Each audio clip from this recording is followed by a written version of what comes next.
How to capture and edit water droplets to make them creative is our topic today on Luminar Coffee Break.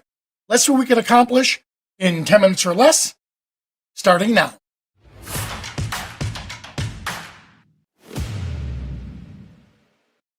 Hello, everyone, and welcome.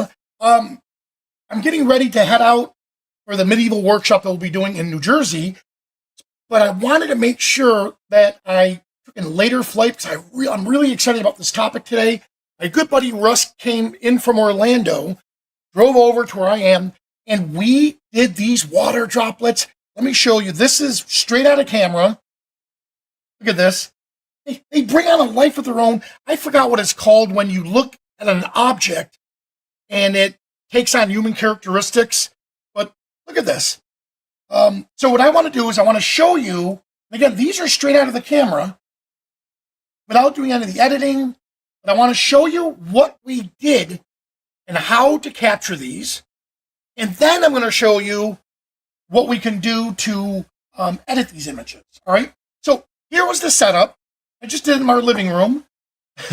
So I got a plate. Look this right here. Look how that plate is overflowing with the water. Yeah, that was not good for my dining room table. So we started to put a plastic catch-all underneath it. And here it is. This right up here is called the Myops. This little device here. You know, in the old days, and I know my buddy Mike Cabasi is going to be laughing, they used to do this with milk. None of this high fancy stuff. And they would time it. Somebody would drop it with water, with like a little water drop, eyedropper, and they would capture it. How they did that, I had no idea. This was so much easier because you connect it to your camera, and the moment you fire your flash, in fact, let me show you where the flash is. Right here, look at it, look, nothing high tech. As soon as that flash triggered, this right here, water dropped, it timed it, the flash fired, it fired the camera, and then you saw the images that we got. So, but look, it really wasn't anything really too hard. We changed up the background a couple times. Sometimes we used blue, sometimes we used green. Let me see if I can get to some of them. Oh, that was it. Yep, these. So that was just an easier way to get rid of the background that we didn't want. I found that using Dawn soap or some type of soap gave us what we were looking for. And this pencil right here, that's going to prove to be very, very valuable because, let me show you right here, water droplets. There we go. Look at this. The reason why you want the pencil is if that's not in focus, if this is slightly out of focus, well, guess what? That's what's going to happen to your water droplet. So it's important to get that pencil with writing on it tack sharp. Once it's tack sharp, look at this. We can start dancing and playing. I'm going to use, okay, you know what? Let's go with this image. And don't forget, in fact, you know what? Before I show you that, let me see if I have, here I do. Here's some of the completed ones we did. Looks like he's hailing a victory. Let's see, dancing. I love this one too. You know what? I know those weren't all of them. Where is my... There's a few that I had. Oh, here we go. So then, once we started getting into it, I started noticing like different effects. Now we made this look like a king, or look, we just started mixing them together. They look like a monster with a body as the face. Here's the head. Look at the arms. You could just have a fun time just creating. So let's just stick to the simple one. Let's go with, I like this. Let me go with, let's do, you know what? Let me think, which would be a really good one we can go with. I want to edit this live. I'm going to grab, you know what? I am going to grab like the ballerina dancing. There we go. All right, you know what? Let's use this one. All right. So, first thing, is we come in. Now, this is where it's cross-filtering. And what I mean by that is this. Here's the white balance. Notice it's as shot. Well, what if I changed it to tungsten? Ooh, look at that. It automatically made it the temperature. Change that temperature for me. Let's see what fluorescent does. Not as good. Flash, I know I don't want that. You know, I'm going to stick with tungsten. And I'm going to take that temperature just a little bit. Cool, right there. Look at that. Before, after. And again, I'm just using the develop tool. There we go. Let's see what saturation is going to do. All right, good. So now I'm getting it close to what I want. Let's increase the black tones a bit. You know what? Let's build it up. I'm going to get everything dark. There we have it. And let's see the highlights. There, now I'm getting what I'm looking for. Here's the contrast. Good. I'm going to leave the exposure as is. We could adjust the curves, but honestly, I'm going to keep it. I'm going to leave it alone because I find curves is one of those extremely powerful tools, but sometimes it can get very overwhelming. I like it right about there, so I'm going to leave it. All right, so before and after, here we go. Original. And now look, just with a few little adjustments. Now that we have that locked into place, let's come into enhance and see what that does for us. Nope, I like what it's doing to the bottom, but I'm focusing on this area here. So what I'm going to do is this. I'm going to come in and let's do an auto adjustment. Bring it kind of back. There we go, right about there. And you'll see where I'm heading with this. All right, so that's a global change. I made the entire image adjusted. Now let's come back with that radial gradient and just apply it to parts of the image. There we go, look at that. So now that I have that set, I can come back in there and just fine tune. Let's see if it makes a difference. Yeah, it does. Look how it's doing that for me. And I'm going to come back again. And I really wish I had it right about there. There we go. And the beauty of this is, once again, it's non-destructive. So I can come in and just work with it. And once I get to where I really like it, so what I'm trying to do is give it like a little spotlight. Right about there. Let's see if it makes a difference. It is, just a little. And I bet you the vignette is going to really do wonders for us. I'm going to pick the center point. Yeah, look, it's already darkening the edges. And then let's bring a little inner glow, inner light. Yeah, look at this. Ready? Now it's drawing the eye towards the subject. Right about there. That looks good. All right, you know what? Let's crop it at this point. I do want to get rid of this. This. Right about there, let's say. All right. Now you have to decide. There are a few things I'm looking at that's kind of distracting. And again, I'm going to do this real quick. But you would take more time with this. In fact, I'll put some of these images into the link so you can experiment on your own with them. So here's an erase. Let's say like this here. Bothering me a little bit. That is down here. Get rid of that little dot. These little droplets. All right, let's see what that does for us.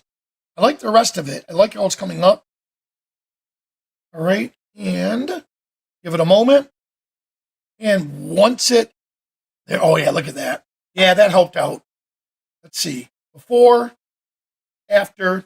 All right, good. If this is bothering you, let's get rid of that. And again, I'll leave these in the link just so you can practice with them. Yeah, that little extra made a difference. Now, here's where we could look at this and think, okay, well, what else do we want to do with it? We could, which I'm not going to do right now, we could incorporate and bring in other ones on layers and make it look like you had multiple water droplets happening at the same time. But for this here, you know what? Structure may help us a bit. Let's see what structure is going to do. Okay, I like what structure is doing, but not so much to the bottom half of the image. Yeah, I like what it's doing to the person. Well, as if it's a person, but I don't want it to do it to the bottom. So why don't we do this? Brush, paint, and we just paint it in where I want it to be. So I want it all around here and there. I don't want it on the bottom half. See if it makes a difference. Not as much as I was hoping. So I'm going to erase it down here because I really don't want that in there. Let's see.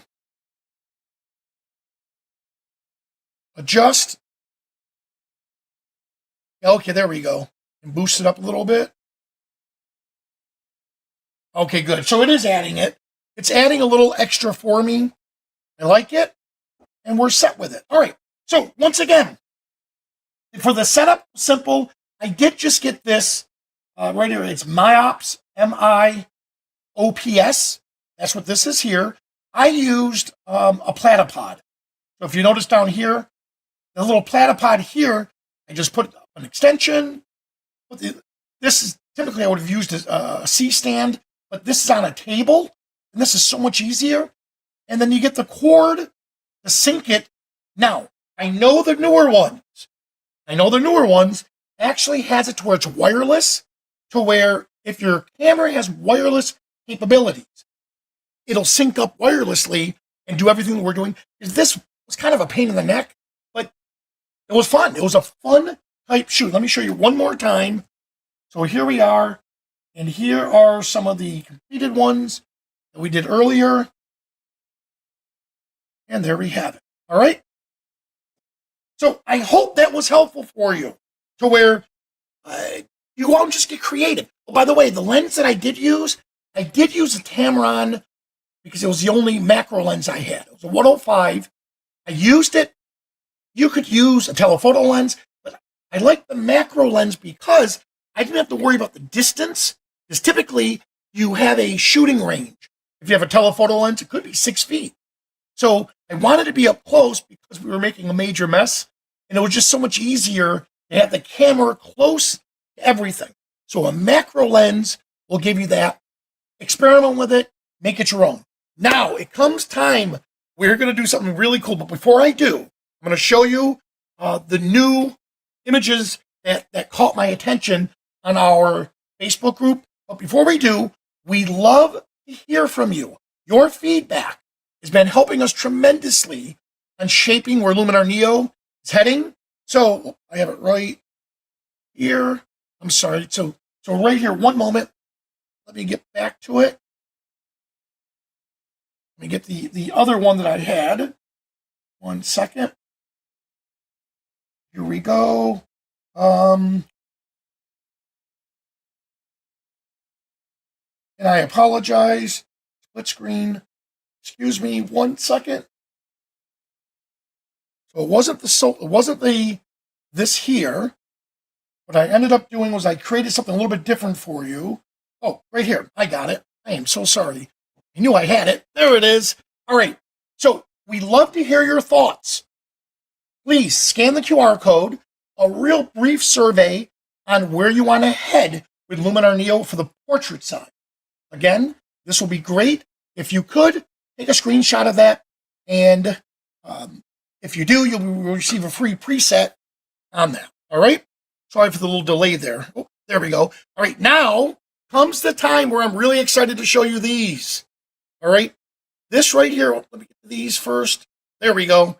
Inspiring photos from our Luminar Coffee Break community. The reason why I'm doing this, I'm just going to walk through them before I explain why I chose them, is images like this inspire me.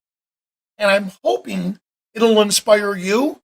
So when you see something like this, ask questions like, how did they capture it? Where did they capture it? What were some of the little extras that they had to do to get something to look this nice? You know, whether it was the timing, whether it was a time of day, location, whatever it is, check that out. All right. So let's review this. So this one right here is from Robert. What I loved about this image It stood out to me for the way it blends architecture, light, and the atmosphere into one cohesive story. The warm glow and the chapel and the bridge, it just brings it all together. It shows how timing and lighting can turn a simple scene into something truly memorable. I would ask him, what location was this? What time of day? What was your lens choice? All right, this image here, Leaf did a great job with this black and white.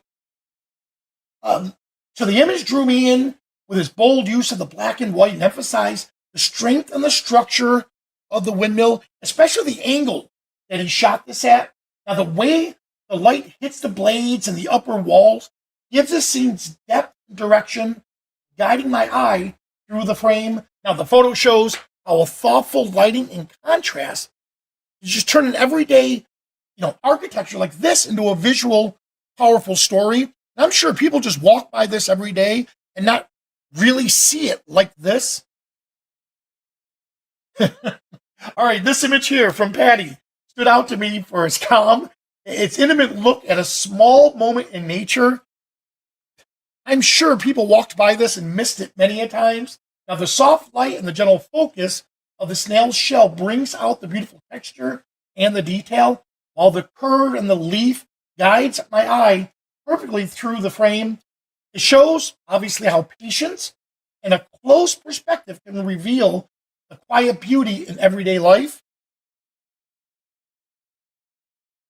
Right, this image here from Keith, it caught my attention for the graceful way it captures motion in the waterfall.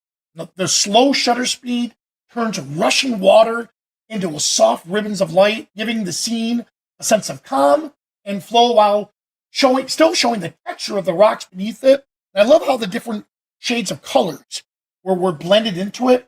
This is another reminder that slowing down your shutter speed not only blurs motion or movement, but it also reveals the rhythm and the character of the water in the ways that just feels almost alive. And then last, my good buddy Richard. Oh God, I hate spiders, but you know what? I love this shot.